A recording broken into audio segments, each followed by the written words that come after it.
While everyone else was working to get Congress back in session, what did President Trump do? At 6:01, just 1 minute after the citywide curfew went into effect, he posted his last tweet of the day. After officers engaged in multiple hours of hand-to-hand combat, with over 100 of them sustaining injuries, President Trump tweeted at 6:01 and justified the violence as a natural response to the election. He said, quote, "These are the things and events that happen when a sacred landslide victory is so unceremoniously, viciously stripped away from great patriots who have been badly, unfairly treated for so long. Go home with love and peace. Remember this day forever." He called the mob great patriots. He told people to remember the day forever. He showed absolutely no remorse. A few minutes later, at 6:27, the president left the dining room and he went up to the White House residence for the night. On the screen is the last photograph of the president that night as he went into the residence.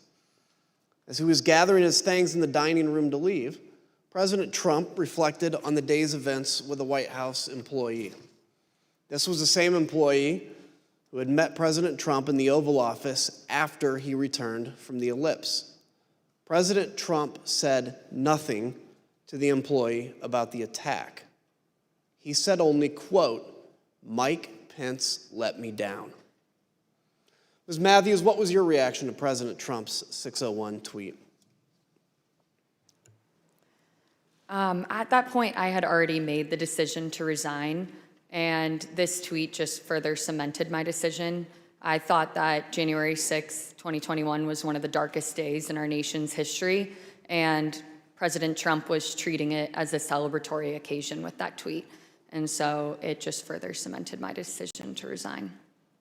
Others agreed with your assessment of that tweet. Let's look at what they had to say. Who asked you about this tweet before it was sent? The president. Tell us about that conversation, everything that you said and he said, to the best of your recollection. Sure. So he said, "What do you think of this?" And I believe I saw the text message or on his phone. And I remember saying to him, the wording on the first sentence, I guess it's one long sentence, but the wording on the first sentence would lead some to believe that potentially he had something to do with the events that happened at the Capitol. What did he say? I don't recall him saying anything in response to that. I believe that was the end of the conversation. Did he change anything in light of your comments? No, sir, he did not. And what about this made you think that someone might perceive the president having a role in the violence at the Capitol?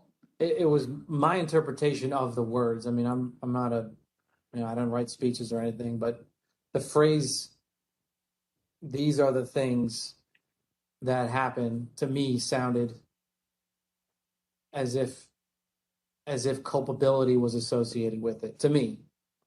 I don't think it's a patriotic act to attack the Capitol, but I have no idea how to characterize the people other than they trespassed, destroyed property, and assaulted the U.S. Capitol. I think calling them patriots is,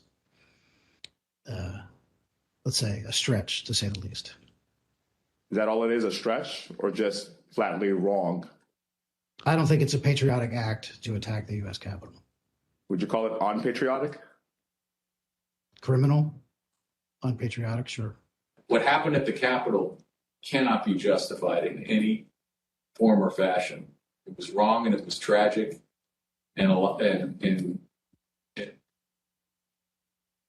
it was a terrible day. It was a terrible day for this country. I thought it was inappropriate. Why?